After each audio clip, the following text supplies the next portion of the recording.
உலகத்திலேயே மிகப்பெரிய தப்பு கடவுளோட பேரை வச்சு அதை பிஸ்னஸ் பண்ணுறதோட மட்டும் இல்லாமல் அந்த போர்வையில் இருந்து மக்களை நம்ப வச்சு மக்களை முட்டாளாக்கி மக்களை தன்னுடைய பலியாடாவும் பகடக்காயும் பயன்படுத்திட்டு வரக்கூடிய மத போதகர்கள் போலி சாமியார்கள் ஒரு சிலர் நாளுக்கு நாள் அதிகமாகிக்கிட்டே வர்றாங்க அப்படின்னே சொல்லலாம்.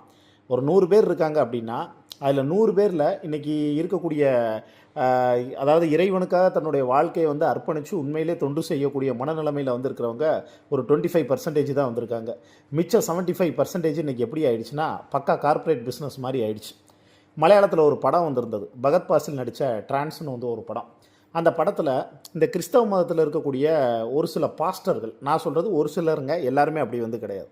ஒரு சில பாஸ்டர்கள் என்ன பண்ணுறாங்க அப்படின்னா, கடவுள் பேரை வச்சு இயேசு பேரை வச்சு அவங்க தீராத நோயெல்லாம் குணப்படுத்திட்டாங்க, அவங்களுக்கு கண்ணு தெரியாதவங்களுக்கு கண்ணு தெரிஞ்சிருச்சு, அதிசயம் நடத்துகிறாரு அப்படின்னு சொல்லி அது மூலியமாக காணிக்கைகள் எல்லாம் பறித்து கோடிக்கணக்கில் வீட்டில் சொத்தே இருந்தாலும் நாங்கள் இன்னும் பிச்சை எடுத்துக்கிட்டு இருக்கோம் அப்படின்னு மேடையில் மக்கள்கிட்ட, அதாவது மேடை போட்டு மக்கள்கிட்ட பொய்யான வார்த்தைகள் எல்லாம் பேசி பணத்தை பிடுங்கிறதான வேலையை சூப்பராக பார்த்துட்டு இருக்காங்க. சிலர் எக்ஸ்ட்ரீம் லெவலில் போய் நான் இயேசுநாதரை பார்த்தேன், அவர் என்னோடய சிடியை வெளியிட சொன்னார், அதை வாங்கிக்க சொன்னார், என் பக்கத்தில் தான் உட்காந்துருந்தார் அப்படின்னு நிறையா உருட்டெல்லாம் உருட்ட ஆரம்பித்தாங்க. இது ஒரு பக்கம் இருக்கக்கூடிய சூழலில் இப்போ ஜான் ஜபராஜ் கைதாகி இருக்கிறத சோஷியல் மீடியா எல்லாத்துலேயும் பரபரப்பாக போய்கிட்டு இருக்கக்கூடிய ஒரு நியூஸ். யாருப்பா அந்த ஜான் ஜபராஜ்? அதாவது இன்றைக்கி இருக்கக்கூடிய யங்ஸ்டர் இவங்க எல்லாரையும் கவரக்கூடிய விதமாக ப்ரேயர் பண்ணுறதுலையே ஒரு டிஃப்ரெண்ட்டான ட்ரெண்ட் செட்டை உருவாக்குனவர் தான் ஜான் ஜபராஜ். அவர் ஒரு மத போதகருங்க.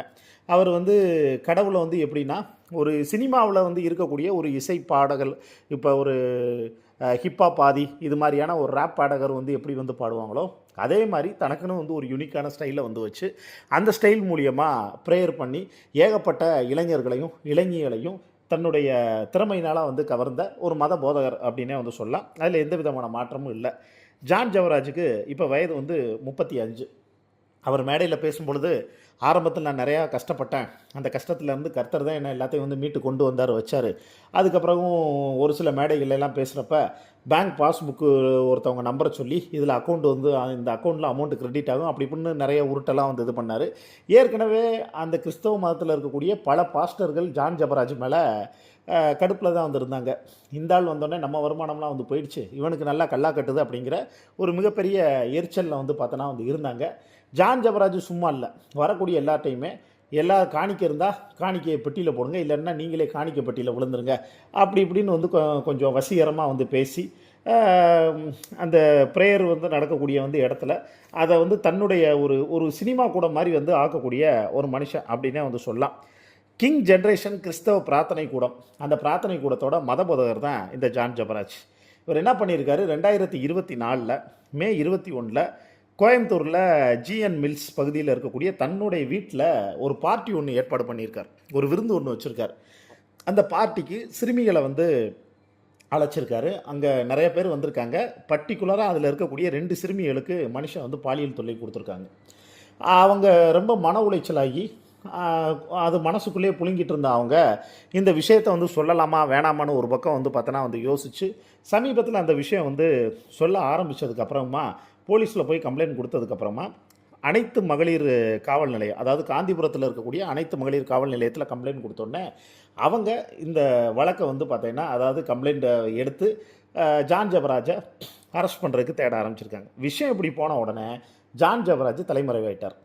தப்பே பண்ணாதவர் நேரில் ஆஜராகாமல் ஏன் தலைமறைவானார் அப்படின்னு சோஷியல் மீடியாவிலேருந்து பல கேள்விகள் சுற்றி இருக்கக்கூடிய எல்லாருமே கேள்விகள் எழுப்ப ஆரம்பிக்க, இப்போ ஜான் ஜபராஜோட ஆடியோ ஒன்று லீக் ஆச்சு.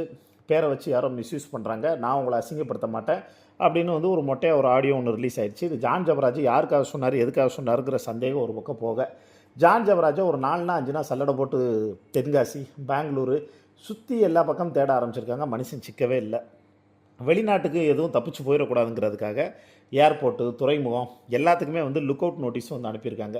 இது எல்லாமே ஒரு பக்கம் இருக்கக்கூடிய சூழ்நிலையில் இப்போ ஜான் ஜபராஜ் இங்கே பாருங்கள், காவல்துறைக்கு நான் முழு ஒத்துழைப்பு தர்றேன், என்னை தயவு செஞ்சு, ஆனால் என்ன முறைப்படி வந்து நடத்துங்க, நான் முழு ஒத்துழைப்பு வந்து கொடுக்குறேன். இது ஏதோ வந்து ஒரு மிகப்பெரிய தப்பு நடந்திருக்கு.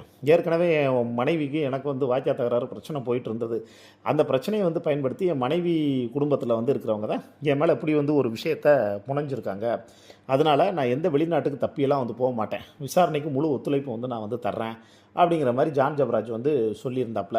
இது சொல்லியிருந்த கேப்பில் ஏப்ரல் 12ஆம் தேதி நள்ளிரவில் ஜான் ஜபராஜ் வந்து பார்த்தோன்னா மூணாரில் வச்சு கைது செய்யப்பட்டிருக்காரு. அதாவது சனிக்கிழமை. இப்போ சனிக்கிழமை கைது செய்யப்பட்டோன்னா இன்றைக்கி ஏப்ரல் 13 ஞாயிற்றுக்கிழமை வந்து கோர்ட்டில் வந்து ஆஜர்படுத்த முடியாது, கோர்ட்டு லீவு.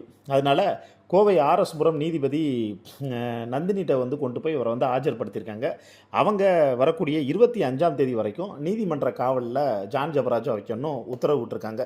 ஜான் ஜபராஜுக்கு எதிர்ப்புகள் பல பக்கம் இருந்து வந்தாலும் அவருடைய ஆதரவாளர்கள் ஜான் ஜபராஜ் எந்த தப்பும் பண்ணியிருக்க மாட்டார், அவர் வந்து ஒரு ஹானஸ்டான மனுஷன் அப்படின்னு சில சப்போர்ட்டையும் சோஷியல் மீடியாவில் பதிவு பண்ணிட்டு தான் வந்து வர்றாங்க.